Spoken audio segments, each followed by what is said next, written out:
அப்துல் கலாம் அவர்கள் இந்த நாட்டுடைய ஜனாதிபதியாக இருந்து மிகச்சிறந்த முறையிலே பணியாற்றி சென்றிருக்கிறார்கள். அப்துல் கலாம் அவர்களை ஜனாதிபதியாக ஆக்க வேண்டும் என்று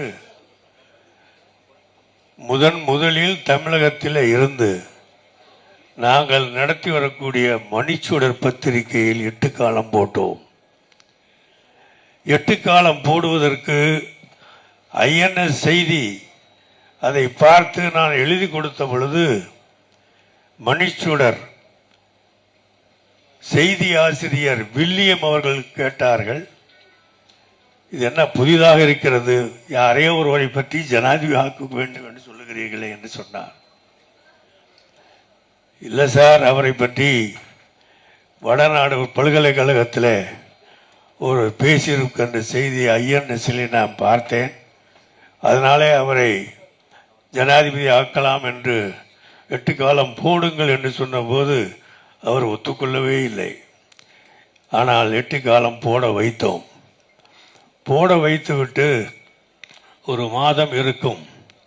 பிறகு வாஜ்பாய் அவர்கள் அவரை ஜனாதிபதி கேண்டிடேட்டாக அறிவித்தார்கள். அவர் அறிவித்த பொழுது அப்துல் கலாம் அவர்கள் அண்ணா யூனிவர்சிட்டியில் அவர்கள் சிறப்பாளராக ஆய்வாளராக அறிவுரையாக இருந்தார்கள். அவர்கள் இந்த அறிவித்த உடனே அங்கே போய் முஸ்லீம் லீகின் சார்பில் இப்போ தாம் அவர்கள் எனக்கு துண்டு போட்டது மாதிரி ஒரு ஆடை எடுத்து கொண்டு போய் போட்டோம். அவர்கள் இதெல்லாம் எதுக்கு என்று சொன்னார். அதே மாதிரி தான் அவர் ஜனாதிபதியாகி வேலூருக்கு வருகிற போது நான் எம்பியாக இருந்தேன். ஏர்போர்ட்டில் இறங்கி வரும்போது அவரை வரவேற்பதற்காக ஒரு சால்வை எடுத்து கொண்டு போனால் இதற்கெல்லாம் எதுக்கு என்று கேட்பார். இதெல்லாம் வேஸ்ட் பண்ணாது என்று சொல்வார். அப்படிப்பட்ட உயர்ந்த அறிவாளி, மிகச்சிறந்த அறிவாளி. அவர் சொன்னதுதான் கனவு காணுங்கள், இந்திய நாட்டு மக்களே, இளைஞர்களே கனவு காணுங்கள் என்று சொன்னார்.